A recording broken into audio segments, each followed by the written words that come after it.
depuis le truc. Alors, la diffusion, elle est disponible dans le chat si vous voulez.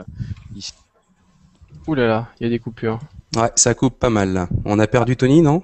T'es Je là? crois que c'est, je Non, crois que non, c'est moi parce je que suis là. tu tapais au clavier, non? C'était pas pour ça? Ah oui, c'est ça, oui, effectivement, il faut. Effectivement, c'est ça. Alors, Pourquoi je suis plus ça, petit, moi? Non? Je suis plus petit que vous, non? C'est bizarre. je ne sais pas. Alors, Red Sun, il est géant. Non, normalement, Un je suis peu. comme ça. Attends. Voilà. Ah, voilà. mais Ouais. même moi, je parais trop grand là. Non, mais Alors, c'est pour attends. cacher ma calvitie, donc je trouve des astuces, hein. C'est pas bête. Est-ce que ça marche? Non, en fait, il y a le lien qui est super long. Je sais pas pourquoi. Ça devrait le faire. Est-ce que ce lien marche ou pas? Ouais, ce lien marche. Ça m'a l'air bon. Voilà, donc vous pouvez diffuser ce lien, c'est le lien sur lequel nous allons pouvoir, les gens vont pouvoir nous suivre donc en live. Voilà, on peut balancer ça tranquillement. Bon, comment ça va les amis? Bah, ça va, et toi? Bah ouais, ça va. Écoute, déjà on est moins nombreux que d'habitude parce qu'on n'a pas nos amis Geoffrey et nos amis Aurélien et Francis ne sont pas là. Jérém, est-ce que tu as une excuse pour eux ou non? Qu'est-ce que Euh, Vérité ou pas, mais non, mais Francis a le spectacle de sa fille, je crois. Geoffrey en famille aussi, Aurélien aussi, je crois. Donc voilà, c'est surtout des contraintes familiales, mais nous on est là et puis on va amuser tout le monde. C'est ça. Et puis on a aussi Red Sun, t'es papa toi aussi, hein, donc Ouais, là, mais toi, je me sens tout d'un coup comme un père indigne d'avoir laissé sa fille chez la belle-mère. Donc non, non, voilà, j'ai trouvé une solution. Je voulais impérativement être là avec vous parce que c'est vrai que ça fait pas mal de temps que je suis le podcast The Walking Web et je trouve ça super intéressant. Donc voilà, je suis ravi d'être parmi vous. Alors déjà, tu vas nous dire un peu qui t'es, puisque je pense qu'il y a pas mal de monde qui te connaît sous le pseudo, sous le Twitter @redsun, mais Red Sun, ouais. qui t'es. Alors dis-nous tout. Bah alors, designer web, je suis un petit peu multicasquette, donc du web, de la 3D, amoureux aussi de la typographie comme beaucoup d'entre vous. Voilà, j'ai bossé en agence pendant 5-6 ans et fait du freelance pendant autant de temps parallèlement, donc d'où mes cernes. Et voilà, sinon, bah, je suis un petit peu dans le monde du développement aussi. Voilà, j'ai bossé en ASP, en PHP, en ActionScript pendant quelques années. Donc voilà. Et ce qui me botte le plus, c'est clairement le design. Donc voilà, j'y reviens progressivement. Ouais, et puis aujourd'hui, ce qui est intéressant, c'est qu'on va parler d'iOS 7, donc ça sera le gros sujet du jour, parce que bon, tout le monde en a parlé, on a plein de choses, Jérém, il a plein de choses à dire, JP aussi, et toi aussi, Redsan, puisque ça fait un petit moment que tu testes ça aussi, donc tu pourras aussi nous dire un petit peu tes sentiments sur tout ça. Alors, on a repoussé plein de fois ce Walking Web, parce qu'on était à Bâle le week-end dernier, non, c'était il y a 2 week-ends, je sais même plus. Ouais, il y a 15 jours. Il y a 15 jours, ouais. Il y a 15 jours et effectivement on on a eu plein de problèmes comme d'hab, hein, les problèmes qui arrivent tout le temps, donc on n'a pas pu le faire et donc on a quand même eu l'occasion d'être tous ensemble, donc ça c'était bien kiffant. Je pense que c'est quelque chose qu'on va essayer de refaire de plus en plus et puis je pense qu'on va pouvoir commencer ce petit épisode. Alors je sais plus qui c'est qui avait de cette chose là en premier. Dans les news, si je vais voir un petit peu le Basecamp. Jérém, c'est toi qui avais mis ce premier. Non, je pense que c'était JP. C'était JP. Alors, donc, ouais, si tu veux parler de CanLinkit, je suppose. exactement. CanLinkit. Alors explique-nous. CanLinkit, c'est un petit plugin que j'ai découvert cette semaine grâce à un ami sur Twitter et qui permet de faire quelque chose que tous les web designers qui travaillent sur Photoshop ont envie de faire, c'est-à-dire de créer des liens entre différents fichiers. On en parlait la dernière fois avec l'épisode spécial sur la Creative Cloud. Et donc, il se pourrait que Adobe planche sur ces questions-là. Mais en attendant ces évolutions, il y a ce petit plugin qui, en fait, permet en gros de créer des liens entre différents fichiers, comme on pourrait faire un peu sur InDesign. L'avantage, c'est que quand on fait des pages web et que souvent on a les mêmes éléments qui se répètent sur toutes les pages, ça évite de le changer en gros sur tous les fichiers. On a juste à faire une modification sur le petit fichier qu'on a linké sur toutes ces pages et ça se met à jour. Sachant que bien sûr, ça ne se met pas à jour automatiquement. Donc ça, c'est le petit bémol, on va dire, c'est qu'il faut vraiment faire une action pour le mettre à jour. Mais c'est quand même assez pratique. Mais alors, l'autre petit bémol, c'est que ça marche sur la CS6 et pas encore sur la Creative CC. Donc, pour tous ceux qui ont foncé sur la mise à jour, ils ne pourront pas encore en profiter. Voilà. Alors, je me rappelle, je me permets de te couper sur le truc, c'était que c'était parti d'une discussion sur les objets dynamiques dans Photoshop, on n'avait pas le système de lien comme on peut avoir dans InDesign, c'est ça, hein, c'était parti de ça, je crois, hein, tout le truc. Voilà, c'est-à-dire que chacun fait un peu sa bidouille pour utiliser les objets dynamiques pour pouvoir créer des mises à jour, on va dire automatiques, sur des éléments qui ont plusieurs occurrences, on va dire. Mais c'était quand même de la grosse bricole. Et avec ce petit plugin, ça permet de faire les choses un petit peu plus simplement en attendant mieux, mais c'est quand même pas mal. Et aucune idée si ça va sortir ou pas sur le cloud. Est-ce que nous disait la dernière fois Michael, apparemment, hein, il nous a dit à demi-mot que ils y pensaient à la gestion du multipage comme on pouvait avoir dans Fireworks. Donc, à voir. Ok, d'accord. Donc bon, c'est un truc à suivre en tout cas. Sinon, moi je voulais vous parler vraiment de plein de choses. Alors toi aussi, JP, tu vas pouvoir en parler. C'est tout ce qui concerne ce qu'on appelle les light CMS. J'ai l'impression que c'est vraiment l'énorme truc en ce moment. On en a parlé de plus en plus. On a vu, alors tout était parti d'un petit tweet à un moment. On est parti dans des discussions autour de ça. C'est des CMS, on va dire. Moi, je vais parler de ça par rapport alors il y en a un qui est en train de souffler à fond dans le micro, je ne sais pas qui c'est. Mais c'est Redsan. Je ne respire plus. Il faut que tu arrêtes de respirer. Voilà, c'est juste ça. Donc tu vas mourir en direct, ça va être génial, on va pouvoir voir ça. C'est la première fois qu'on va voir ça. C'est mieux là ou pas? Écoute, on va voir. Hein. Ouais, on va bien voir. On va essayer. Okay. Ouais, ça a l'air mieux ça en tout cas. Donc le Light CMS, l'idée c'était, on avait je crois déjà parlé de ReadyMag. Donc c'est ça, JP, peut-être que tu vas nous présenter, et moi j'essaierai de vous présenter autre chose qui est Squarespace qui a refait toute son interface il y a pas longtemps et tout son site. Alors je vais même tenter un truc, je vais tenter le partage d'écran pour voir normalement si tout se passe bien. J'ai bien présenté. Je vais essayer de faire ça. Tac. Fais gaffe de fermer les onglets tendancieux. Hein, ouais, t'inquiète, j'ai fermé tous les ports nubes, etc. Là. Donc là normalement vous voyez mon écran, c'est ça? Voilà. Ok, donc là, si je vous montre donc de quoi on va parler, JP, tu vas nous parler rapidement de ReadyMag et moi plus particulièrement de Squarespace. Pour moi, c'est des outils qui sont énormissimes à utiliser. Et il y en a un autre que j'ai vu aussi juste hier qui s'appelle Bluekey. Là aussi, je vous le montrerai rapidement, mais ça va vous permettre un petit peu à n'importe qui ne développe pas, d'aller faire des petits sites super sympas graphiquement et très rapidement. Donc qu'est-ce que JP, qu'est-ce que tu nous racontes déjà sur ReadyMag? Donc ReadyMag, de quoi il s'agit? On en avait déjà parlé dans un épisode précédent de Walking Web. Donc c'est un outil pour faire du digital publishing, c'est-à-dire on va dire de l'édition numérique. Et il y a un petit outil qui était assez prometteur qui s'appelle ReadyMag et qui permettait de faire une espèce de petits livres comme ça, de book en ligne interactifs qui permettait d'ajouter de la vidéo notamment. Alors il se trouve que c'est vrai que j'ai eu une invitation pour tester la bêta cette semaine. Je ne l'ai pas testé. Donc je pourrais pas vous en dire plus. Mais par contre, on pourrait peut-être essayer de se faire un petit test en direct. Alors moi j'ai fait mon travail. Hein. Je l'ai testé. Alors regardez si vous voyez toujours mon écran là. Ouais. En fait, si vous allez voir un peu donc ce que ça donne, j'ai créé des pages donc super rapidement où je suis allé mettre des images, des textes, etc.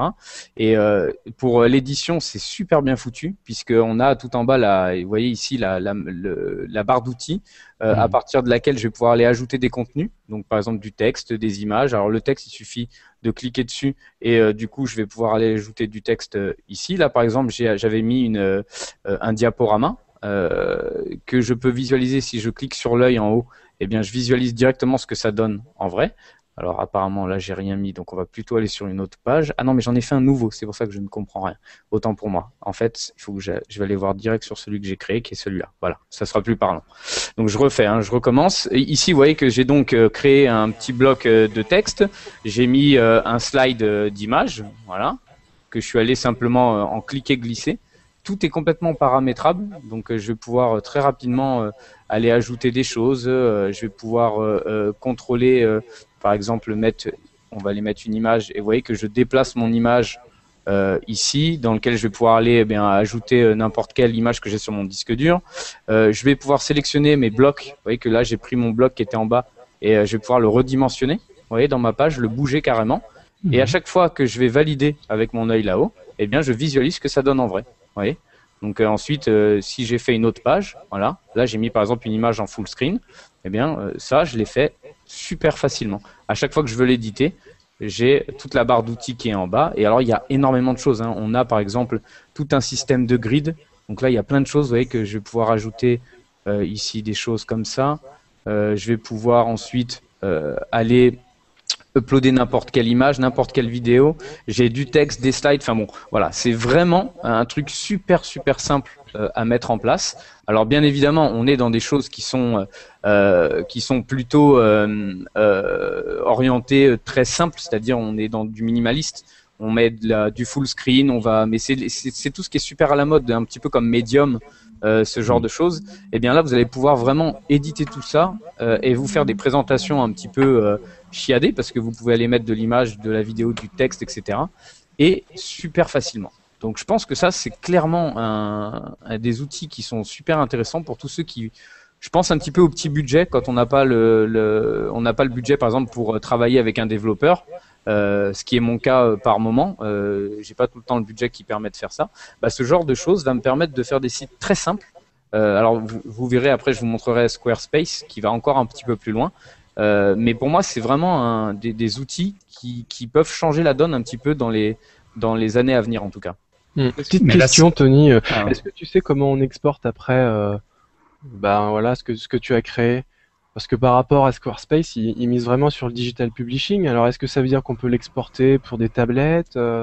Alors, moi, pour l'instant, ce que j'ai vu sur ReadyMag, c'est que c'est vraiment toute la partie online. Je me suis pas du tout intéressé à la partie export du truc. J'avais pas capté en fait que tu pouvais en faire vraiment du digital publishing à la fin. Mais c'est vraiment comme ça qu'ils le vendent, ouais. Ouais. D'accord, parce que tout ce qui se passe en ligne est vraiment, t'es sur une sorte de magazine online, mais super simple à créer. Voilà. Okay. Jérém, tu voulais Non, mais justement, je voulais te demander comment exporter après en ePub ou compagnie pour mettre sur l'iBook Store ou autre. Mais bon, je pense que ça doit être assez simple. Mais ça, toi, JP, c'est ce que tu as vu quelque part. Tu l'as vu Alors, vraiment sur la page d'accueil de ReadyMag, ils te disent clairement changer votre façon de faire du digital publishing, quoi. Ils se présentent vraiment comme un outil qui va révolutionner le genre. On avait vu qu'aujourd'hui c'était quand même un petit peu laborieux pour faire du digital publishing en utilisant les outils actuels et notamment la suite associée à InDesign. Et c'est vrai qu'aujourd'hui on n'a pas encore de solution vraiment souple qui nous permette rapidement de faire voilà, un petit magazine sans avoir à passer par les plateformes et compagnie. En fait, moi, c'est ça le truc, c'est que ce que j'ai cru comprendre, il joue sur le côté magazine online, mais je pense pas du tout que ce soit du digital publishing. Enfin, en tout cas, ce que j'ai vu, tu as vraiment une zone, entre guillemets, à 1024-768, dans lequel tu vas mettre tes infos principales. Si je vous remontre un petit peu l'écran juste ici, vous allez mieux comprendre. Vous voyez que ici, j'ai la zone qui est donc, entre guillemets, visible sur toutes les tablettes, etc. Et quand je vais redimensionner ma fenêtre, eh bien, ma photo, mon image va vraiment s'agrandir ou se réduire. Mais je vais pouvoir ensuite aller mettre tout ce que je veux dans cet espace-là et le visualiser très rapidement online. C'est ça que j'ai vu, moi. Après, Ouais. Je Est-ce dis que ça parce que tu vois, la première phrase qu'on a quand on arrive sur le site, c'est Let's change the digital publishing forever. Quand d'accord, même. bah Donc ça m'a vraiment attiré mon attention. Je me dis, ouais, alors tu Non, mais vois ça, ouais, c'est j'ai pas toujours le vu problème cet aspect. avec les sites en bêta, c'est qu'au final, t'as pas beaucoup d'infos, faut que tu t'inscrives, faut que tu attendes des mois pour avoir un truc, et au final, tu peux pas forcément faire ce que tu avais l'impression. Mais donc à voir ce qu'ils peuvent faire. Mais Ouais. sinon, pour les gens qui sont sur Mac et qui veulent faire du digital publishing, il y a iBook Author qui est fourni par Apple, qui est gratuit, qui est un Keynote amélioré ou un peu plus simple et qui est vraiment ultra simple parce que il suffit de savoir utiliser Keynote ou Word ou autre pour arriver à faire des slides, des vidéos, des trucs vraiment top qui s'exportent après et que tu peux même vendre sur l'iBook Store. Ouais, celui-là, il est super facile de prise en main et il permet de faire énormément de choses, hein. Je sais pas si tu testes, t'es intéressé toi, Redsan, par tout ça? J'ai pas vraiment regardé. Enfin, je suis pas vraiment j'ai pas vraiment le profil type pour ce type de produit, donc je m'y intéresse un petit peu moins. Mais Squarespace me paraît vraiment sympa et beaucoup plus souple. Je sais pas Ouais. si c'est votre avis ou pas. Donc du coup, j'ai du mal à aller regarder ailleurs. Alors, vous avez testé ou pas Squarespace? Vous Ouais, avez... ouais, carrément. Parce que moi, je l'ai bien testé ces derniers jours et je me dis que c'est une super solution pour mon portfolio parce que je suis un peu dans le truc en ce moment à me dire c'est pas vraiment un portfolio que je veux faire, mais un truc où je me présente tout simplement. Et donc, il y a plein de choses comme ça qui permettent de faire ça facilement et j'ai vraiment pas envie de m'emmerder avec un WordPress. J'aimerais bien faire un truc où je suis totalement libre, où j'ai rien à demander à mon développeur et Squarespace. Bah clairement, là je trouve vraiment bonheur. Alors je peux essayer de vous montrer vite fait aussi le truc sur lequel j'étais. Je vais vous montrer ça. Dans Squarespace, vous voyez bien mon écran là? Ouais, ouais. Donc là, j'ai toute mon admin qui va me permettre de cliquer-glisser, vous voyez. Il y a tout ce système-là en cliquer-glisser que je trouve génial, qui va vous permettre de mettre vos menus en gros. J'ai les choses qui sont publiées, les choses qui sont pas publiées. Donc je peux très bien aller prendre quelque chose qui est pas publié et aller le reglisser pour le publier online. Et à chaque fois, je vais cliquer sur ici pour aller changer les titres de mes rubriques. Je vais cliquer sur par exemple My Passion ici où je retrouve chacun de mes espaces. Alors dans mon template, j'ai fait du full screen. Donc vous allez voir ce que ça donne, c'est que je vais avoir ces images qui sont en full screen. Et quand je clique sur mon image, quand je double-clique, pardon, bah, j'ai toutes les infos qui concernent cette page. Donc je peux aller changer l'image, je peux aller mettre du texte, des liens, j'ai un titre, j'ai plein d'options. Alors toute l'interface est super belle, c'est super simple d'utilisation. Et quand je sauvegarde directement mon document, bah, j'arrive, quand je vais visualiser tout ça, en cliquant sur l'œil, j'arrive à voir ce que ça donne au final. Voilà, donc là j'ai par exemple mes options en full screen, avec du texte à droite quand je clique sur le i. Je vais pouvoir naviguer de gauche à droite avec des flèches et du coup de passer d'un espace à l'autre. Voilà. Et tout ça est complètement paramétrable puisque vous voyez que vu que je suis connecté ici, eh bien je peux à tout moment soit aller changer le design en cliquant sur la petite main et du coup je vais avoir la possibilité d'aller tout changer. Voilà, je vois ici tous les codes CSS. Alors c'est ultra simple, hein. C'est des couleurs, de la typo, des tailles. Il y a des options qui concernent le diaporama, ce genre de choses. Donc à aucun moment il y a du code. C'est d'une simplicité. Dès que je change une couleur, je le vois en live. Enfin voilà, moi je trouve que c'est vraiment génial. Et j'ai un autre mode qui me permet simplement de repasser en fait en mode contenu et qui va me permettre là d'aller manager, de gérer ma galerie. Et ensuite, sur le site de Squarespace, vous avez plein de... On peut aller voir un petit peu dans ce qu'ils proposent. Alors le site qui présente tout ça est super beau en plus, hein. Je vous invite vraiment à aller voir ça parce que je trouve ça Ouais, ils l'ont refait magnifique. il y a quelques jours. Ouais. Ouais. Tout ça est super beau, super bien présenté. Enfin voilà, moi je le dis franchement, un coup de cœur depuis que j'ai testé ça. Je trouve ça vraiment génial. Je sais pas ce que... Ça réagit comment sur tablette et smartphone? Est-ce que Alors tu as testé ouais, C'est tout responsive de ouais. base. Ouais. C'est tout D'accord. responsive, donc ça c'est aussi l'avantage énorme, c'est que tout est responsive et il y a vraiment rien à faire quoi. Tu sais le tic qu'on a tous de redimensionner la fenêtre pour voir oh putain c'est responsive ou pas. Bah là tu le fais, tout se passe super bien, des petits menus, tu peux aller changer la couleur de ces trucs, tout est en live. Enfin, franchement, alors le seul hic s'il peut en avoir un, c'est que c'est payant par mois. Donc en fait ils annoncent, on peut aller voir enfin les prix, je sais plus combien c'est, Je mais crois que c'est c'est 8, 16 et 30 dollars parce qu'il y a trois options. Il y a l'option la plus haute, c'est avec un shop en ligne, mais qui est disponible qu'aux US pour l'instant. À 8 dollars, tu dois avoir 20 pages et à 16 dollars, tu dois avoir illimité, je crois. c'est ça. Mais moi j'ai bien testé parce que Daria justement elle est en train de faire son site dessus Ah, et on a bien testé et c'est clair que tu peux tout paramétrer, tu peux tout régler. Pour ceux qui veulent aller plus loin, tu as un espace où tu peux éditer l'HTML et la CSS, donc c'est quand même cool. Et voilà, le code est assez propre au final. Le responsive, quand tu réduis la fenêtre et tout, des fois il y a des petits bugs, mais en fait on s'en fout parce qu'en responsive, on s'en fout de réduire la fenêtre tant que ça marche sur le tablette et mobile et ça marche bien. Et voilà, j'ai plusieurs amis qui ont monté des sites qui sont pas designers, qui sont pas développeurs. Et en 5.5, tu fais un truc qui est propre. Après, le petit truc que je reproche, c'est que les templates de base sont tous un petit peu hipster et il n'y a pas de truc supra original ou qui ressort du lot, mais c'est propre et c'est bien fait, donc voilà. Et puis c'est ce que tout le monde utilise maintenant, enfin tout le monde. Il y en a de plus en plus qui utilisent ça, donc ça marche bien. Ouais. Bah après c'est ça, c'est qu'effectivement dans les templates tu vas rester dans des trucs très sobres, très minimalistes, mais en même temps c'est ça que je dis. Enfin pour moi c'est génial ça parce que en fait tu vas donner toute la place aux images, Ouais. à ton logo, tu vas pas partir dans des trucs de fou où ça tourne dans tous les sens et Ça à la limite, vieillira mieux, ouais. Aussi. ouais, voilà, je pense. Alors c'est vrai que de toute façon c'est simple. Hein, quand je regardais tous les templates qu'il y a en ce moment, quand tu cherches, tiens, j'ai envie de refaire mon portfolio, ils sont tous pareils. C'est un truc de fou. On est tous dans du full screen en home, du scroll vertical, enfin voilà, tout se ressemble un petit peu et finalement ils suivent la tendance quoi. Ils suivent la Bah, ouais. tendance. Le premier qui a fait ça finalement en site personnalisé, on a dit que c'était génial. Et puis à partir du moment où on l'industrialise un petit peu avec des outils comme Squarespace, c'est là où finalement on commence à se dire bah, si on passait à autre chose. Mais cela dit, c'est vrai que ça rend quand même, je pense, de fiers services. Et moi, je me demandais si c'était pas finalement un gros concurrent par rapport à des outils qui se positionnent comme vraiment des portfolios en ligne, type les Carbon Made. Mm. Et j'en oublie encore d'autres. Mais finalement, ça permet de faire beaucoup de choses, mais ça va peut-être aussi, les designers vont se l'approprier pour faire beaucoup de portfolios, non? Qu'est-ce que t'en penses? Ouais, je pense. Je pense que la différence avec Carbon Made ou ProSite, c'est que c'est vraiment dédié à toutes les personnes, parce que tu as les fonctions shop en ligne, blog et tout, donc c'est, on va dire, plus grand public. Et ce qui est bien par rapport à ProSite, où ils sont à la bourre vraiment bien là-dessus, c'est que Squarespace est entièrement responsive, donc ça, Ouais, c'est ouais. vraiment top. Mm, mm.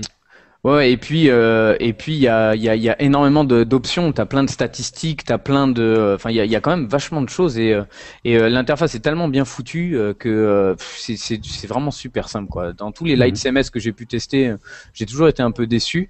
Là clairement, et puis c'est marrant parce que on avait, alors c'est toi Red Sun d'ailleurs qui étais un des premiers Français à avoir Medium, c'est ça, hein, puisque c'est toi qui nous a ouvert Medium, le truc. j'ai pas posté, mais Sky Nebula l'a fait. Euh, mais ouais, effectivement, j'ai l'impression que Medium prend vraiment de plus en plus de poids, en tout cas outre-Atlantique.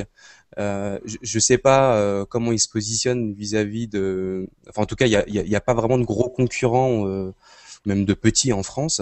Et je trouve ça dommage parce que c'est vrai que c'est une communauté anglophone qui grandit. Et je sais pas si Medium laissera la place aux autres langues. Bon, Sky, je crois qu'il me semble que tu as édité un article en français.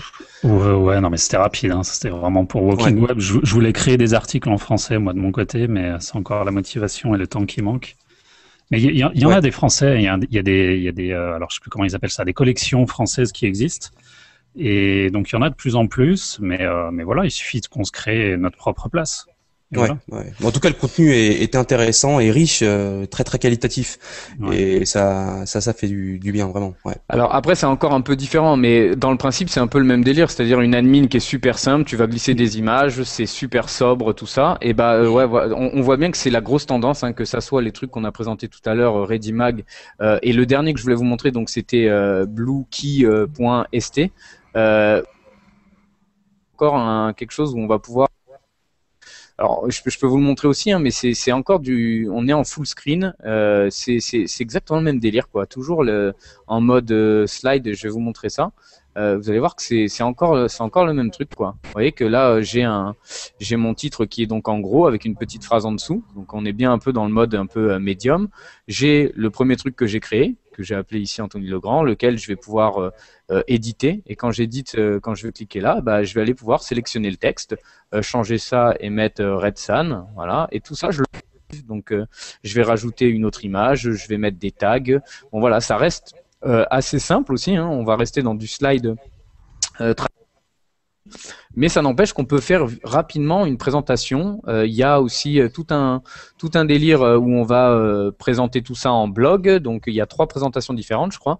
Voilà, c'est encore un autre outil qui est sur ce principe-là. Donc c'est ouf, je trouve, de voir que il y a autant de services et je trouve ça vachement bien parce que ça va permettre un petit peu à tout le monde de faire des choses simplement. Redimag et Blocky sont totalement gratuits contrairement à Squarespace. Ouais, apparemment, ouais. Après, j'ai pas suivi tout, mais oui. Squarespace. Donc, est-ce que ça va pas freiner quand même une bonne partie du public, sachant que c'est quand même du contenu, comment dire, Squarespace, j'ai l'impression que s'adresse beaucoup plus à des illustrateurs, des personnes qui ne maîtrisent vraiment pas du tout le code, plus qu'à des web designers qui veulent se faciliter la vie. Je sais pas ce que vous en pensez, mais j'ai plus ce sentiment que c'est plus la cible recherchée. Après, ça dépend les options. C'est comme Dunked, là, qui a été lancé récemment, qui est dans le même genre de trip où tu te crées un portfolio. Dunked, par exemple, tu as forcément une adresse en, je sais pas, visibility.dunked.com, c'est comme Carbon Made.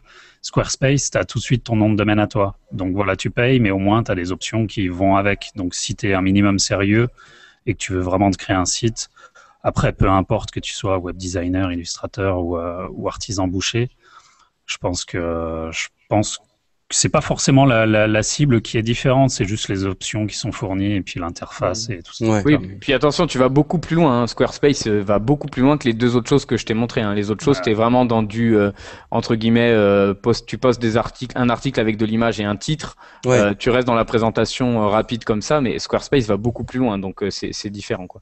Bon, donc l'effet pervers, ça peut être aussi de se poser la question. Enfin, on peut se poser la question sur le référencement aussi de ces 3 services, parce qu'il y a forcément une différence de qualité entre les 3, et donc reste à savoir si Squarespace est vraiment à la hauteur à ce niveau-là.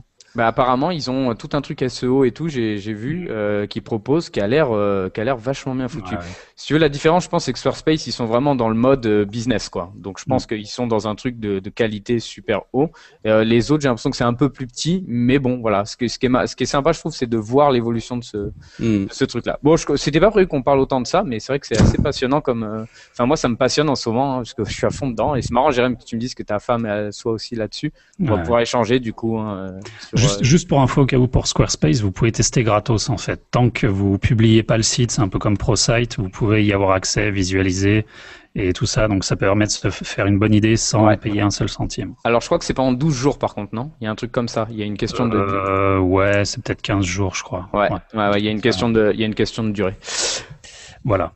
Ok, Jérém, je crois qu'on va pouvoir enchaîner, vu que Francis il est pas là. Je pense que c'est toi qui vas nous présenter un bouquin. Alors ce sera assez rapide parce que oui, je vais pas prendre la place de Francis non plus trop souvent. Je voulais juste vous présenter une nouvelle collection de bouquins qui est sortie, que j'ai reçue juste cette semaine, donc forcément je les ai pas encore lus. Mais c'est une collection assez intéressante qui s'appelle Do Books. Alors, Do Books, c'est les gens qui font la conférence Do Lecture, qui se passe à la base en Angleterre, je crois, ou en Écosse, et puis aussi en Californie. C'est ce que je montre à l'écran, là, c'est ça? Voilà, exactement. Okay. Donc, à la base, les Do Lecture, c'est des conférences assez spéciales qui valent assez cher. C'est style $2 500, mais c'est une semaine, plusieurs jours. Et t'es une quarantaine de personnes dans un chalet au fin fond de la Californie, autour d'une cheminée, avec des speakers de malades qui vont te parler de tout et de rien. Pas forcément de web design et de création, mais ça peut être aussi de plein d'autres choses de la vie. Et donc, ces gens-là ont lancé une série de bouquins, donc les Do Books. Donc là, il y a 5 livres qui viennent de sortir en même temps, d'auteurs différents, plus ou moins connus, et qui sont assez intéressants. Alors pareil, si vous cherchez des bouquins purement design, typo et autres, c'est pas la peine de les acheter. Mais si vous aimez bien les bouquins un petit peu sur la manière de travailler différemment, de réfléchir, de puiser votre créativité ailleurs, c'est assez intéressant. Donc dans les 5 bouquins, il y en a un. Alors il y en a un qui est vraiment sur cultiver un jardin soi-même. Donc là, ce sera vraiment totalement autre chose. C'est Il y pour en a un qui JP est ça. Tu veux cultiver ton jardin, c'est Ouais. beau ça. Moi, je bêche. Je plante Et rien, par contre. il y en a un qui est plus sur la maternité et tout, donc apprendre enfin voilà, avoir des enfants différemment. Donc Ça, c'est ça, c'est pour les deux Red vraiment Sun. qui sont à part. Ça c'est pour Mais, toi, Red Sun. mais sinon, donc il y en a 3 autres, c'est Do Disrupt, Do Improvise et Do Story. Donc Disrupt, c'est comment avoir des idées un petit peu différentes, essayer des nouvelles choses un petit peu à contre-courant, essayer de sortir du status quo. Donc c'est pas mal du tout. Improvise, c'est justement utiliser les techniques d'improvisation et des jeux pour trouver de nouvelles idées, pour travailler un petit peu différemment aussi avec d'autres personnes. Et Do Story, qui est assez intéressant, c'est sur un sujet qui est vraiment à la mode pour tout le monde, c'est le storytelling. Apprendre à se vendre, apprendre à vendre son produit, à raconter une histoire. Donc voilà, c'est des tout petits bouquins. Ils valent pièce, je sais plus, ça doit être... alors en paperback, en papier, c'est 8 livres. En e-book, c'est 4 livres. Et le bundle e-book papier, c'est 10 livres. Et sinon, les 5 sont à 38 livres avec paperback et e-book. Donc voilà. On en parlait ce week-end là, enfin le week-end dernier à Bâle. C'est impressionnant, je trouve, le nombre de gens qui se réunissent comme ça pour faire des e-books et des petits magazines qui sont vendus à la fois en print et en e-book en ce moment. Il y en a, je trouve qu'il y en a de plus en plus aussi, comme les off-screen, comme ce genre de choses. C'est le gros truc aussi, j'ai l'impression. Ouais, et puis c'est surtout des choses qui, encore une fois, arrêtent de parler un petit peu création, enfin, je veux dire, logiciel, Photoshop, CSS et tout ça, parce que ça, on est toute la journée dessus. Et ce qui est intéressant, c'est de parler justement des gens, de l'humain, des histoires des personnes, des retours d'expérience. Et c'est les genres de bouquins qui sont intéressants. Et en plus, le petit plus, voilà, c'est que les covers sont très très simples, mais sont réalisés par James Victoré, un illustrateur que j'affectionne tout particulièrement. Et voilà, donc c'est des gens intéressants. Si ça vous dit, n'hésitez pas, vous pouvez lire quelques pages en ligne. Donc voilà. Je peux pas encore vous donner un vrai retour d'expérience. Je les ai vraiment reçus cette semaine et j'ai pas eu le temps de faire plus, mais voilà. Et par contre, ouais, c'est dommage qu'il n'y ait pas plus de choses en français, quoi. À chaque fois qu'on trouve ce type de contenu, il y a très peu de choses en français. Hein. C'est assez incroyable. Hein. Ouais, c'est vrai, c'est un peu le souci. Il y a malheureusement les trucs qu'on va trouver en français dans ces trucs-là vont être vraiment très développement personnel et un peu bullshit dans le genre, et ce sera plus des trucs qui vont vite virer à l'ésotérique ou je ne sais quoi. En même temps, est-ce que c'est pas l'emballage qui nous donne cette impression-là? Enfin là, on déborde un peu, mais j'ai l'impression que à chaque fois que c'est anglo-saxon, ça a l'air plus cool. Mais finalement, le contenu, ça peut s'apparenter à nous, ce qu'on trouve à la Fnac, au rayon, effectivement, ésotérique, développement personnel. Des trucs où très très vite, on pense à des machins qui nous font un peu peur, quoi. On n'est pas loin des trucs un peu sectaires, tout ça. Alors voilà, est-ce que c'est pas ça aussi, quoi? Est-ce que nous, on n'a pas du mal à vendre ça? Alors, je parlais plus sur la mode e-book, tu sais, comme les off-screen, tout ça, mais en même temps, c'est un peu ce qu'on disait quand on en parlait tous ensemble. C'était le problème clairement de la diffusion. C'est qu'aujourd'hui, quand tu diffuses en anglais, tu diffuses à des millions de personnes. Dès que tu es en français, forcément, pour vendre ton business, c'est plus compliqué de vendre en langue française. Donc, ça fait aussi partie du truc. Red Sun, tu voulais dire un truc aussi? Non, j'étais complètement de l'avis de Jean-Philippe là-dessus. Je me posais des questions si c'était uniquement une question d'enveloppe ou j'aimerais bien savoir en fait ce que pensent eux-mêmes justement de ce type de service. Les Anglais, je divague. Mais pour rebondir sur ce que tu disais, JP, je pense que c'est un gros souci de l'édition en France, c'est que malheureusement on sait assez mal se placer dans les bouquins, et surtout les covers de bouquins en France, c'est tout simplement une horreur. La dernière fois que j'étais aux États-Unis dans une librairie, j'avais envie de tout acheter, peu importe le sujet du bouquin, mais les covers, ils investissent vraiment dessus sur des illustrateurs, des graphistes plus ou moins connus, et ils font des trucs même sur le papier, des trucs gaufrés, des encres de malade, et ça donne vraiment envie d'acheter. En France, comme tu dis, quand tu vas à la Fnac, déjà c'est mal classé dans les rayons. Et puis après, ça donne vraiment, vraiment pas envie d'acheter, quoi. Puis la Fnac, quoi. Hein. Hmm. Il y a encore des gens qui vont à la Fnac, c'est plus possible. Mais oui, il faut aller à la Fnac. Il faut aller à la Fnac. La Fnac, si tu nous écoutes, salut. Ouais, parce que c'est deux personnes, la Fnac, en fait. C'est une femme en fait. Hein. Non, non, je passe quand même un petit bonjour à ma maman qui bosse à la Fnac et qui nous écoute quand même. Ah, oui, bon, oui. ouais. Bah, ta maman, les mamans, ça compte pas, de toute façon. Voilà, voilà. Bon, ok, bah merci Jérém pour ce bouquin. Je crois qu'on est déjà en retard, mais bon, ça, je crois on commence à avoir l'habitude. L'idée, c'est aujourd'hui de nous parler d'iOS 7, puisque c'est l'énorme truc, je pense, chez les designers depuis maintenant 2 semaines, depuis l'annonce d'Apple, à la fois sur les annonces système et puis surtout sur l'OS qui est passé en flat. Donc, qui c'est qui veut commencer? On peut peut-être laisser la parole à Redsan, je pense, pour débuter, puisque t'as la chance d'avoir installé ça. Jérém aussi, t'as installé. Jérém, t'as installé ça aussi. Moi, j'ai pas osé pour l'instant, mais la deuxième bêta qui est arrivée. Non, t'as eu raison, Tony, je pense. Oui, mais la deuxième bêta, il paraît justement qu'elle a amélioré pas mal de choses. Mais dis-nous. Ouais.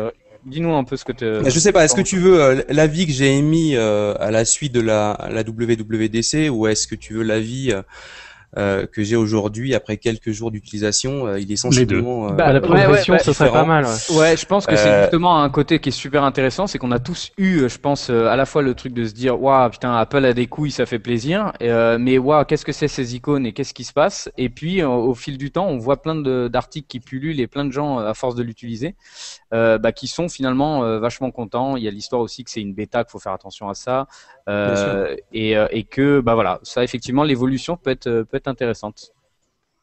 Bah, écoute, dans un premier temps, ma réaction, elle était assez.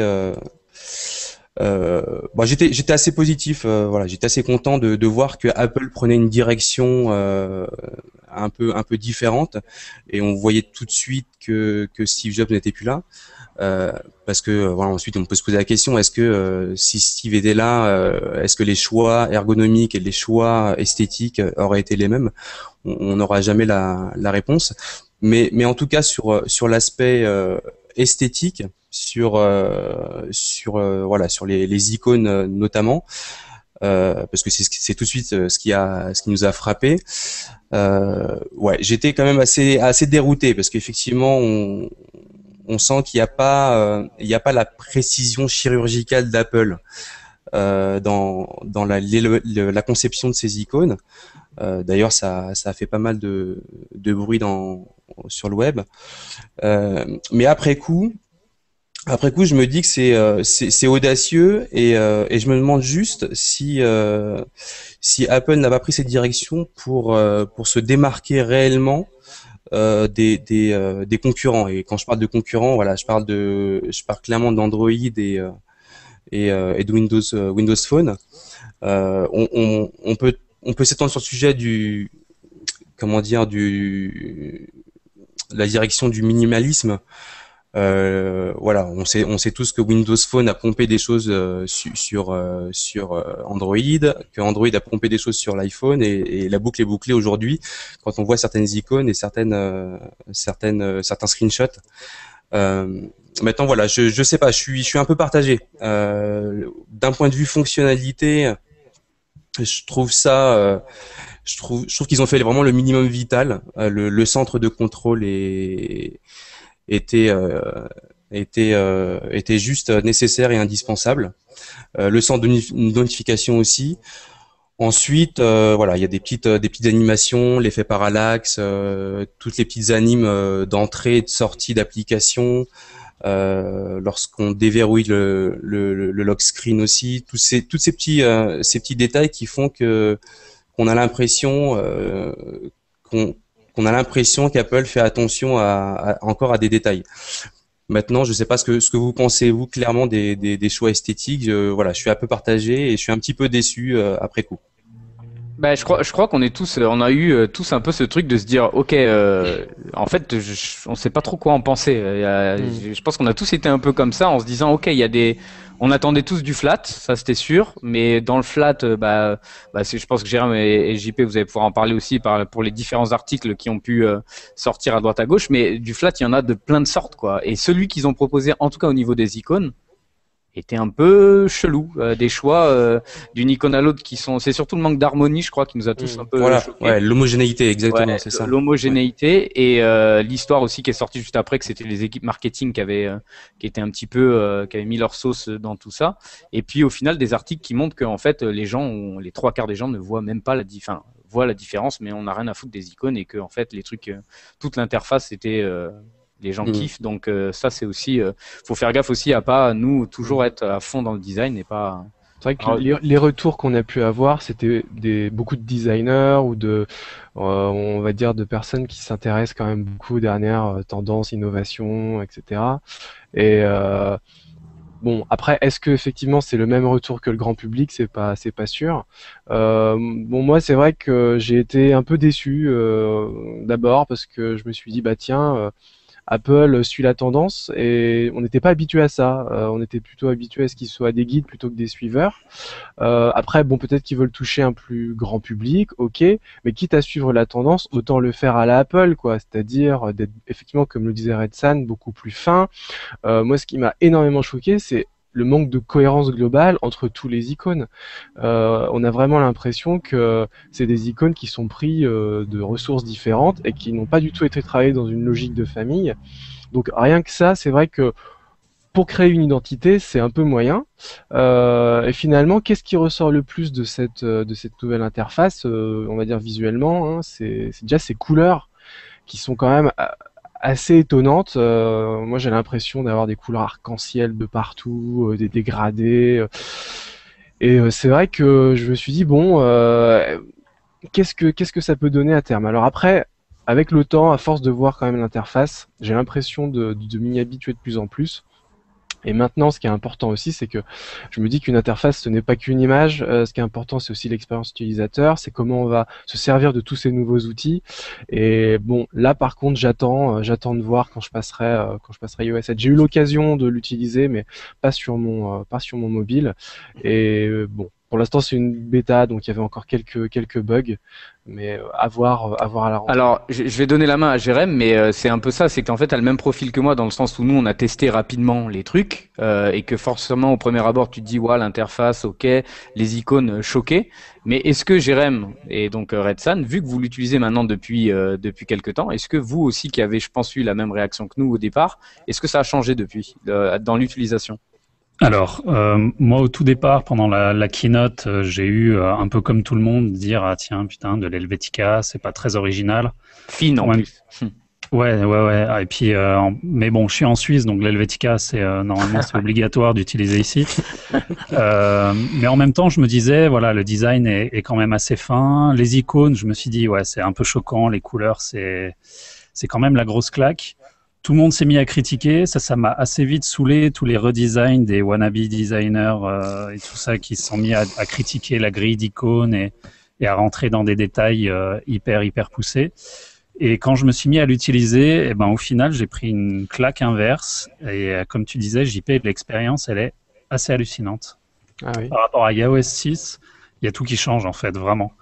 Il y a des détails dans tous les sens, des animations. Alors, je sais que c'est pas les animations qui font l'OS, mais c'est plein de petits trucs qui déjà me faisaient kiffer dans les précédentes versions. Là, ils ont encore mis de l'élasticité dans je sais pas, quand tu scrolles dans les messages, le centre, les flous, ces choses-là sont assez hallucinantes. Les problèmes de contraste, finalement, sont pas si choquants que ça. Un petit peu sur les écrans de paramètres où là où il y a beaucoup de typos, où c'est très blanc, c'est sûr que l'Helvetica fine, c'est pas le meilleur pour la lisibilité, mais on a des réglages d'accessibilité qui permettent de l'agresser un petit peu. Mais sinon, au final, les icônes, maintenant, je suis frustré que les autres icônes soient comme avant, en fait, que Twitter, Facebook, Instagram, je voudrais qu'ils soient dans le même style parce que je trouve que, contrairement à vous, je trouve qu'il y a une harmonie au final dans les icônes qu'ils ont faites. Même si au premier abord, il n'y a pas beaucoup d'harmonie entre, je sais pas, la calculette, le passbook ou le carnet d'adresses et puis Safari. Dans les couleurs, au final, quand tu utilises vraiment l'interface toute la journée, tous les jours, eh ben, ça passe très bien. Les petites bulles de notification, elles se voient nickel. Et après, quand tu rajoutes par-dessus les couches de flou, d'opacité, de transparence, ça rend vraiment pas mal du tout. Alors par rapport à ça, est-ce que vous avez vu ce truc-là passer? J'ai l'article là par rapport à l'appli Twitterific qui cartonne sur l'App Store en ce moment, justement parce qu'elle s'est adaptée directement au côté minimaliste du truc. Ça, je pense que ça va être une des clés. Comme tu disais, Jérém, c'est que il y a si ton appli se met pas à jour, un petit peu comme à un moment où il y avait eu l'iPhone 5 avec l'écran plus grand, ton appli, ça va vite te saouler d'avoir cette icône qui n'est pas comme les mêmes en mode minimaliste à côté. Donc Ouais. Twitterific, l'article il est marrant parce qu'il montre vraiment qu'en ce moment ils récupèrent grave de thunes en vendant beaucoup plus parce qu'ils sont direct minimalistes. C'est marrant quand même de voir que le design peut déclencher des ventes sur ce type de choses quoi. Ouais. Et puis après, l'autre réflexion, c'est qu'il faut quand même, les designers, faut qu'on arrête de se regarder le nombril et d'être dans notre communauté et à se toucher la nouille tous les uns les autres, et qu'il faut qu'on se dise que ces produits, ils sont faits pour le grand public, pour les gens normaux. Et il y a eu une étude qui a été faite avec je ne sais combien de tests et de sondages à choisir entre deux icônes, et on s'aperçoit que vraiment les 3/4 des personnes préfèrent les icônes d'iOS 7. Et c'est pas des designers qui ont voté. Donc, au final, on se rend compte, enfin, quand on critique les icônes, si on repense véritablement aux icônes d'iOS 6, 5. Alors regarde, je le montre à l'écran là, c'est ça que tu dis en fait, Voilà. les votes. C'est effectivement marrant de voir les différences. Par exemple ici, 9932 votes et ici 15 000. Et sur chaque chose, ils ont fait ça. Donc on peut aller voir les différences. Vous voyez, 17 000 sur celle-là. Bon, voilà, c'est ça que tu disais en fait. Voilà. Je vous coupe juste une petite chose. Je vois que là sur Twitter, il y a Marie-Julien qui est chaud bouillant, mais comme une barrique là, de nous entendre. Il en peut plus. Il a posté 4 pavés à la suite. Donc un petit coucou à Marie-Julien. Il nous met, si vous voulez voir 5 fanboys Apple ne pas trop oser dire que les icônes iOS sont pourries, c'est là. Et il met très bon, très bon. Si, moi perso, après, je le rejoins là-dessus. Hein. Moi, je suis vraiment les icônes, ça reste mon truc où j'ai extrêmement du mal. Hein. J'ai vraiment du mal sur plein d'icônes. Pas trop de mal, de bien non plus, quoi, je trouve. Mais bon, ouais. Oui, vas-y, Tony. Non, mais si, mais justement, c'est marrant de voir que Jérém et Redson, qui l'ont beaucoup utilisé, ont changé un peu d'avis. Alors que moi, là-dessus, j'étais vraiment un peu hardcore dès le départ en disant, waouh, c'est autant j'aime bien je trouve que en tout cas dans cette conf, dans toute la conf de manière générale, je trouve qu'ils ont eu des couilles. Que ça soit le Mac Pro, bon, je suis vraiment pas fan non plus du nouveau Mac Pro, le cendrier. Donc ça, j'ai vraiment du mal aussi avec ça. Mais je crois que JP, toi, t'aimes bien, c'est ça Ah, moi, je kiffe. Voilà, donc clairement. Je pense que ça, c'est des goûts qui sont... les icônes, c'est un peu pareil. On a tous des goûts un petit peu différents. Maintenant, moi, ce que j'ai apprécié, c'est les couilles. Voilà, ils ont pour une fois... je râlais qu'ils étaient tout le temps un peu... bon, là, voilà, ils sont arrivés avec du changement. Et rien que ça fait plaisir. Alors après, moi, j'ai un autre problème par rapport à toutes ces icônes. On va en parler, je pense, après. C'est le rapport avec le nouveau OS 10 Mavericks. Où là, j'ai l'impression qu'il n'y a pas de nouveauté, en fait. J'ai vu 3 nouveautés passer. Et surtout, ce qui me dérange le plus, c'est que on n'a pas changé d'icône et de design au niveau de macOS 10. Donc, comment ils vont faire la relation entre le minimalisme de iOS 7 et le Mavericks qui lui est resté en skeuomorphisme. Qu'est-ce que vous avez à dire là-dessus? Contrairement à ce que tout le monde pense depuis longtemps, que iOS et macOS vont se merger à un moment ou à un autre et vont être le même système, je pense que ça va pas arriver avant vraiment plusieurs années. Parce que déjà, au niveau des fondements, des noyaux, c'est totalement différent. Et puis l'expérience est différente. Et voilà. Et je pense que leur fer de lance actuellement, Apple, c'est l'iPhone et iOS, clairement, plus que le Mac, même si le Mac correspond à une grosse partie de leur vente. Mais c'est ce qui les représente le plus au niveau du grand public. Donc voilà. Et puis sur Mac, sur Mavericks, les changements sont plus vraiment sur le système, un tout petit peu sur l'interface.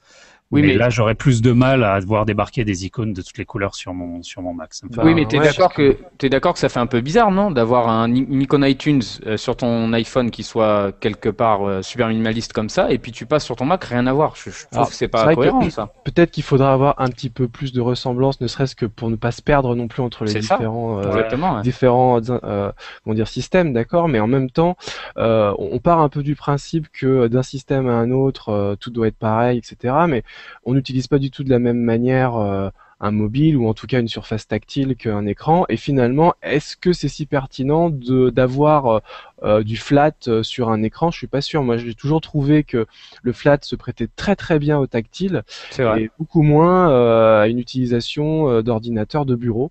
Donc effectivement, faudrait pas non plus qu'ils nous perdent complètement d'un système à un autre, mais de là à faire les mêmes icônes, je suis pas sûr que ce soit finalement la chose à faire non plus. Je rejoins JP, je rebondis juste là-dessus. On peut se poser la question à qui s'adresse iOS 7 parce que bon, selon Tim Cook, 600 millions de terminaux vendus.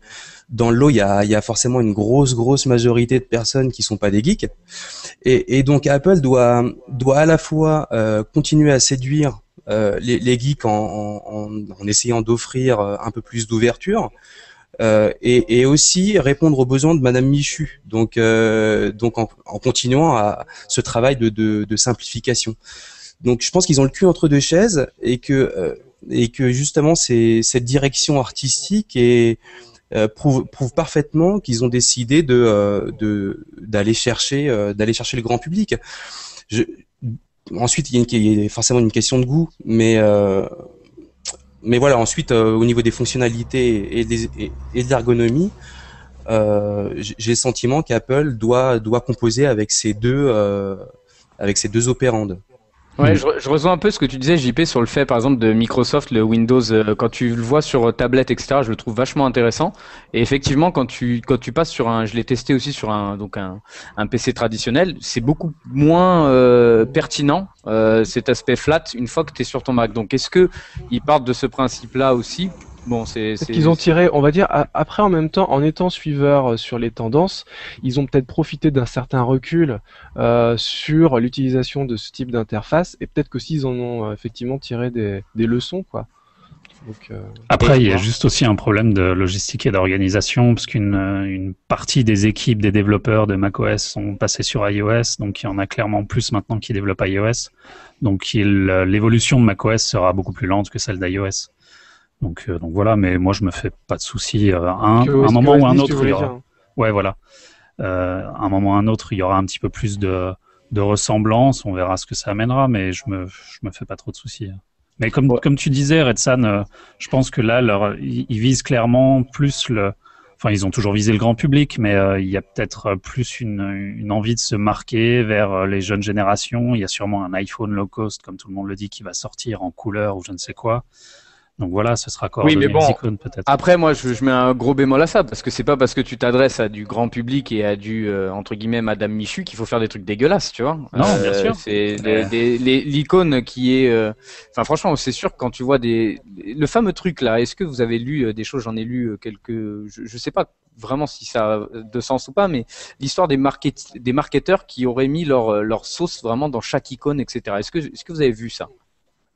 Ouais, moi, j'ai juste entendu dernièrement qu'il y avait apparemment 2 équipes de graphistes qui avaient bossé sur les icônes. Alors, est-ce que c'est un argument qui a été balancé par je ne sais qui, juste pour attraper l'espèce de gros buzz qui commençait à gonfler donc je sais pas si c'est une réalité, s'il y a vraiment 2 équipes qui ont bossé là-dessus.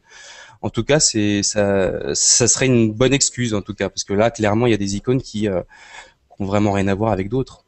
Même si elles ont des couleurs super flashy, on sent qu'il y a réellement, il y a une différence de traitement en tout cas. Mais concernant les infos Apple, tout ce qu'on entend, ça peut être du vrai, ça peut être du faux. Il y a tellement de culture de secret, des informations autour que tout peut être vrai et voilà, et tout peut être faux en même temps. Qu'il y ait des marketeurs, ça c'est sans nul doute qui mettent leur nez dedans, mais c'est pas une nouveauté, je pense, chez Apple. Apple et le marketing, ça fait un depuis bien longtemps. Donc voilà. Après, les icônes, c'est pas que le travail d'un designer de faire des icônes. C'est aussi le travail de psychologue, de marketeur, de je ne sais quoi, d'interaction designer. Donc heureusement qu'il n'y a pas que des designers qui travaillent dessus.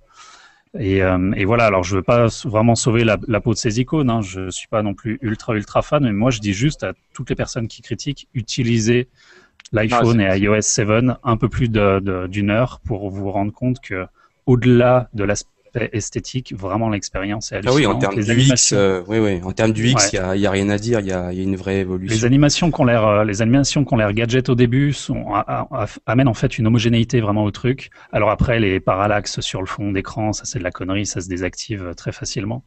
Mais voilà, le truc est assez intéressant. Et mine de rien, ils amènent au-delà de ça des notions d'accessibilité et d'utilisabilité par tout le monde qui sont assez intéressantes. Il y a vraiment beaucoup plus d'options qu'avant. On m'a encore montré aujourd'hui un de mes clients qui m'a montré des options pour utiliser son téléphone rien qu'avec la tête. Alors non, on ne touche pas le téléphone avec la tête, mais rien qu'avec le capteur de la caméra devant, une personne qui est handicapée, par exemple, peut naviguer dans son téléphone. Et il y a plein d'autres trucs comme ça, et je pense que ces icônes, peut-être un peu plus flashy ou autres, jouent peut-être aussi là-dessus, qui permettent d'utiliser le téléphone dans d'autres circonstances. Donc, Alors, il y voilà, a d'ailleurs un à article voir. qu'on partagera qui s'appelle, qui est sur Fredzone où il parlait des réglages cachés qui laissent entrevoir. Alors, ça a coupé. Là, Tony, on a entendu Alors c'est la moitié de la Tony phrase. qui est coupé. Ouais. Ah, ok. Je disais que sur le Fredzone, donc blog français, il parlait d'options qui étaient cachées Ouais. et qui permettraient apparemment d'avoir pas mal de changements. On partagera l'article là sur Walking Web. Vous l'avez vu ce truc-là? Ouais.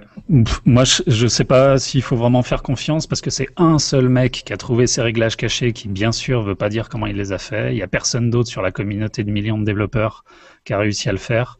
Donc, les réglages cachés sont assez fun, sont pas vraiment toujours utiles, style de mettre des folders dans des folders dans des folders. Mhm. Mais voilà, après, pour revenir sur ce qu'on disait au début, c'est une bêta, peut-être que les choses peuvent changer. Je pense qu'il faut quand même se dire que c'est Apple et qu'ils reviennent très très rarement sur leur choix. Donc, chers amis designers, je pense qu'il faut pas imaginer que les icônes vont changer cet automne quand iOS 7 va sortir.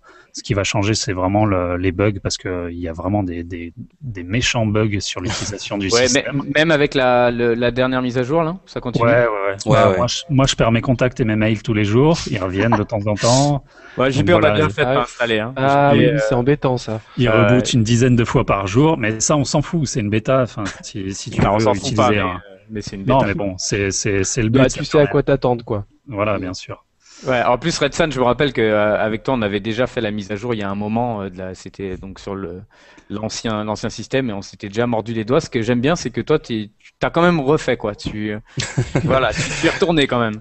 Ouais, non, mais en même temps, on a envie de tester la bestiole parce que c'est vrai que lors de la présentation, tout était beau.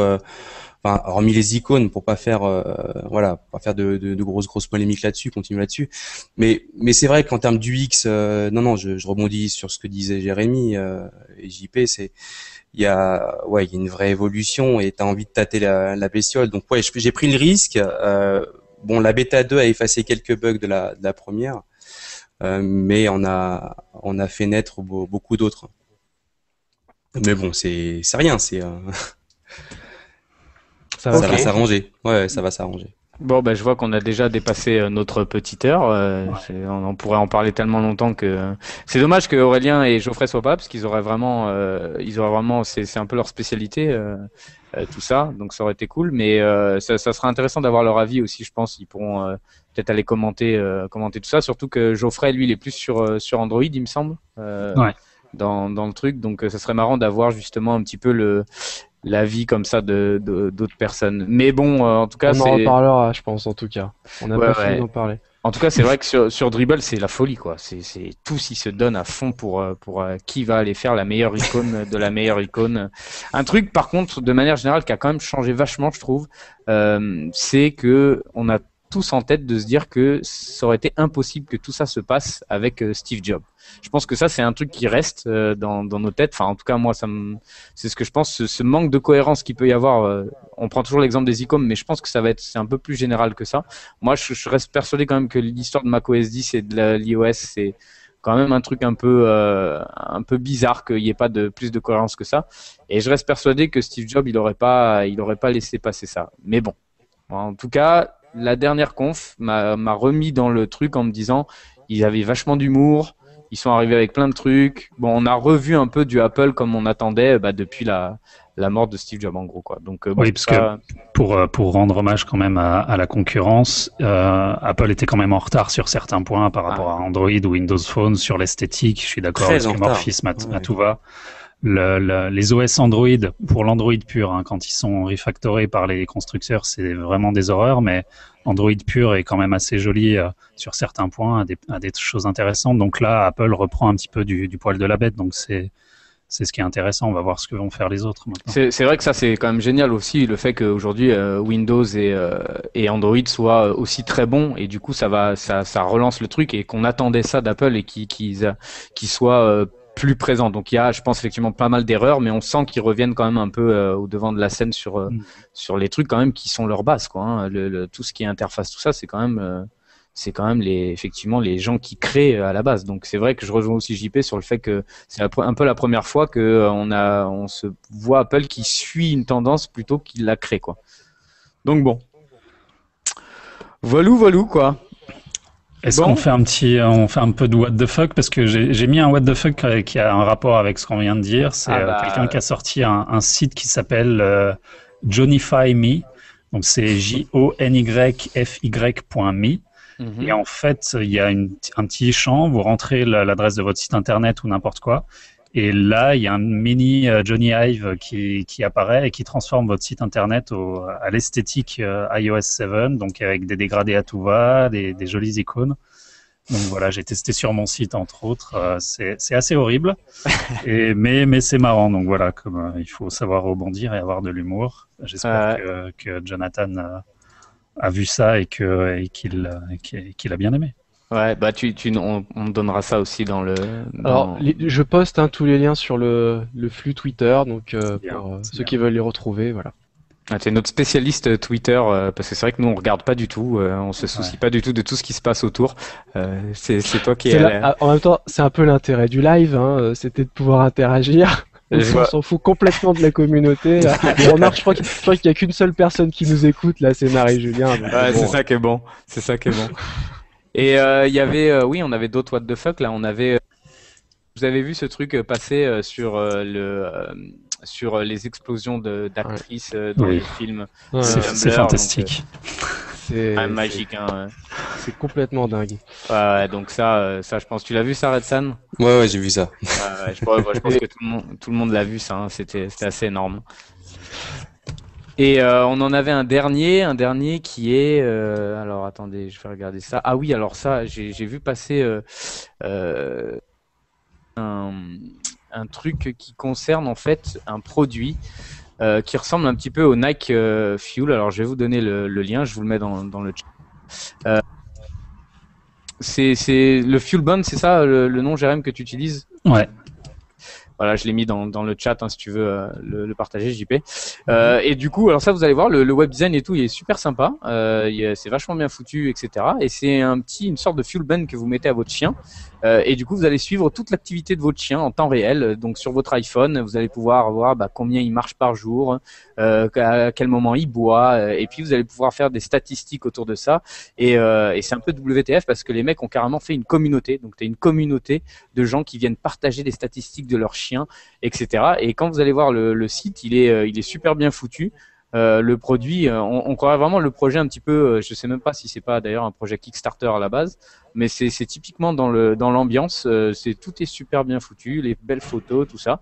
Et voilà, c'est un produit vraiment en mode comme Nike, mais pour votre chien. Voilà, je sais pas ce que vous en pensez. Est-ce que ça existe en modèle chat pour Julien, justement? Ouais, je sais pas. Mais en même temps, le chat, il fait que dormir. Donc, d'ailleurs, j'en ai un qui est affalé derrière. Et qui on le voit derrière toi. Voilà, il fait que dormir. Donc, je pense que lui, le fuel band, il le craquerait en direct. Il dirait, c'est pas possible.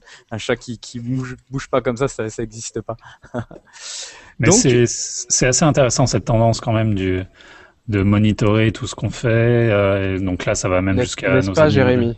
Oui, bah ouais, moi je. T'es un peu un spécialiste quand même. Hein. Ouais, oui, parce que là, il faut le dire. Hein. Il faut le dire que ça fait 1 an que tu as toutes tes statistiques sur l'ensemble de tout ce que tu fais. Hein. Bah, j'ai mon Fuel Band qui est là, donc le bracelet qui traque tous mes mouvements. Et puis c'est vrai que ça fait 1 an et demi que je note tout ce que je mange et que je bois. Donc, ce qui est assez intéressant, parce qu'après, ça peut permettre de faire changer un petit peu tes habitudes. Tu nous feras Mais, ton infographics de ton année, ce serait pas mal. ouais, faut que je le fasse. Tu auras plein de données. J'ai bu plein de café, plein de bière, et c'est pas forcément bon à savoir, mais bon. Mais au-delà de ça, c'est vrai qu'il y a pas mal. Il y a Fitbit, il y a le Up, et puis il y a encore d'autres choses qui sont en préparation. C'est assez intéressant parce que toutes ces données après nous permettent je pense, de faire évoluer les choses et de changer un petit peu nos comportements. Et voilà. Et on est vraiment dans une société de données. On n'en a pas parlé, mais tout le monde a bien partagé ce super lien. Watch Data. Ouais, voilà. Sur le film, le jeu Watch Dog. Ouais. Donc voilà, c'est vraiment intéressant parce qu'on peut vraiment traiter la donnée maintenant, en faire pas mal de choses, la traiter visuellement, et puis voilà. D'ailleurs, gros big up, puisque c'est un Français qui a fait la petite vidéo, c'est Matt Runks, donc Yes. je pense pas qu'il nous écoute, mais ça fait plaisir que ça soit en plus un indépendant, donc c'est marrant qu'Ubisoft fasse appel à un indépendant. Bon, il est extrêmement fort, donc il y a pas de, c'est normal, mais c'est quand même étonnant. Je trouve qu'Ubisoft fasse pas son propre truc. Je trouve ça cool. Et, Ce que je trouvais étonnant, c'est en 2013 de faire un site en Flash qui mette plus d'une minute à charger pour le truc, mais voilà, c'était le petit côté troll. Tu sais quoi, j'ai même pas fait gaffe que c'était du Flash. J'avais même pas fait gaffe, mais effectivement, ça buguait sévère. Le truc, t'avais des fois 3 minutes pour t'afficher les petites icônes bleues. Mis à part ça, le concept même de faire un buzz là-dessus pour un jeu et avec de l'open data réaliste, j'ai trouvé ça quand même exceptionnel, parce que c'est quand même hallucinant d'aller voir tout le réseau des feux rouges, des espaces publicitaires, je sais pas si vous avez vu ça, JP et Red Sun, mais c'est vraiment énorme. Ouais, brièvement. Mais là, je savais pas exactement de quoi il s'agissait. J'ai vu passer les infos, tout ça sur la vidéo. Et voilà, donc apparemment, c'est vrai que ces jeux qui exploitent des données. Alors, c'est donc des données réelles, c'est ça, Alors pas dans le jeu, dans le jeu t'auras pas de données réelles, mais là le site montre un petit peu le concept du jeu en montrant à la base des données réelles. Donc tu vas voir les métros, tu vas voir des choses qui sont libres, puisque c'est de l'open data, mais qu'ils exploitent graphiquement pour te montrer, et toi tu vas cliquer un petit peu sur l'interface pour aller voir ça en temps réel. Enfin, c'est quand même super bien foutu. Après, c'est un peu flippant, parce que tu te dis que c'est vraiment Big Brother, on est en plein dedans. Ennemi d'État, Big Brother, ouais, tu m'étonnes. Ouais. Donc ouais, ça c'est un peu flippant, mais bon, il faut en être conscient. C'est ce genre de truc aussi, ça te met ça devant les yeux, quoi. Bon, voilà, c'était pas un what the fuck, mais c'était sympa. Ouais. Bon, les amis, je crois que on va conclure cet épisode 7. Merci encore Red Sun d'être parmi nous pour cet épisode. Est-ce que tu as de l'actu? Est-ce qu'on attend quelque chose de toi dans les jours ou les semaines ou les mois à venir? Plutôt dans l'année prochaine, parce que là je suis assez occupé avec un business qui me prend tout mon temps, et donc voilà, je vais revenir très rapidement à mes vraies passions.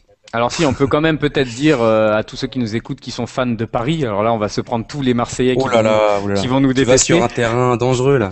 Mais en fait, tu t'occupes quand même du Twitter ici Paris, c'est ça? Ici c'est Paris. Ici c'est Paris, ouais, mais bon, ça reste de l'amateurisme, c'est du perso, mais n'empêche que c'est je du vous invite perso. J'essaie de développer une petite communauté. Donc là, je suis en train de développer un petit site qui devrait normalement sortir septembre, pour essayer de fédérer les supporters parisiens, et voilà, donc un petit side project pépère, voilà. Bon, je vous invite à le suivre parce qu'il a des petites infos et des petites sources bien sympas, très intéressantes. Donc, si vous êtes fan de foot, n'hésitez pas. Voilà, tu vois que tu as quand même des side projects. Tu voulais pas en parler parce que tu avais peur de te faire insulter, c'est ça? Ouais. Et à propos de side project, il faut quand même qu'on dise quelque chose pour notre ami Francis, parce que cette semaine, il a sorti un super site. Exact. Aurélien participe aussi, c'est webfontscorner.com.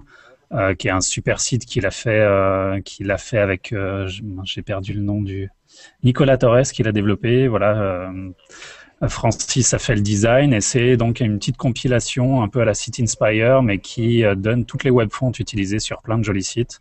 Vous pouvez soumettre des sites, vous pouvez rechercher par type de fonte. C'est déjà en ligne là, ou c'est déjà en ligne. déjà en ligne. on va partager le lien. Mais c'est vrai que le concept est génial parce qu'on est tous à chaque fois à regarder sur un site à se dire, waouh, les typos elles déchirent.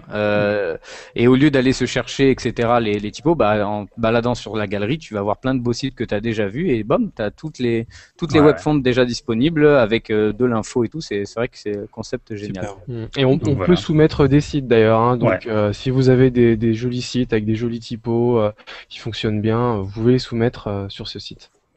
Ouais, c'est vrai que pour mettre un petit peu la pression à Francis, quand on était chez lui à Bâle, il nous a montré son portfolio qui était super joli, qu'il n'a pas encore sorti. Donc maintenant, Francis, faut que tu le sortes parce qu'on en a parlé et voilà, tout le monde veut le voir. C'est vrai que là, il a plus le choix là. Ça arrive. D'ailleurs, on va mettre encore plus la pression. Ça arrive la semaine prochaine. Voilà. et là, il va écouter le truc, il va nous détester. Bon, ça marche les gars. C'était cool encore une fois. Merci encore Red Sun et puis je vous. Merci à vous. C'est bien sympathique. Plein de gros bisous à tous ceux qui nous écoutent. Twitter, Facebook, tout ça. Et puis on en fait un normalement. Je crois que c'est le 9. On a commencé à en parler. Le 9 juillet. Ouais. Le 9 juillet prochain. Et moi, je serai en direct de Nantes et je serai avec l'ami Dune qui nous a fait nos belles illustrations de zombies. Donc, il participera, je pense, au podcast. Voilou. Bon, cool. Bis à tous. Yes. Ciao. Merci. Bonne soirée tout le monde. Salut. Bye bye. Ciao.